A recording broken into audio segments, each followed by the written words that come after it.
రే చరణ్, ఈ బండిలో పెట్రోల్ తీసిన బండిలో అన్న మళ్ళీ నమ్మి బండి ఇచ్చేసి వెళ్ళారన్న. ఇలా చేయడం కరెక్ట్ కాదన్న. మనం చేసేది ఎవరికి తెలియదు కదా, చెప్పింది చెయ్యి పో.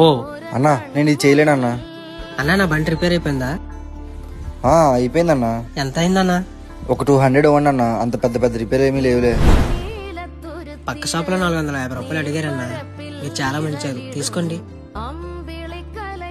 ఇదిగో అన్న. ఏరా అందరి దగ్గర మంచోడు అనిపించుకోవడానికి చూస్తున్నావా? ఎవరేమనుకున్నా నా మంచితనంతో నేను నిజాయితీగా ఉండడానికే చూస్తానన్నా. నీ నిజాయితీ వేరే కాడికి వెళ్ళి చూపించుకో. ఇన్ని పల్లెకి వెళ్ళి తీసేస్తున్నాను పో. సరే అన్న. అన్నా బండి రిపేర్ లో ఉంది, మీ గ్యారేజ్ లో పనిచేసే కుర్రోడు లేడా? అన్నా వర్కర్ లేడన్నా, బండి పెట్టేసి వెళ్ళండి అన్న, నేను చేసేస్తాను. సరే అన్నయ్య, ఆ కుర్రోడు వచ్చిన తర్వాత వస్తానన్నయ్య. మన దగ్గర ఉన్న మంచితనం నిజాయితీ ఒక్కరికి కనిపించిన వాళ్ళే 10 మందిని తీసుకుని వస్తారు. ఇది ఇప్పుడు కాదు, నేను పోయినాక మీకు అర్థమవుతుంది.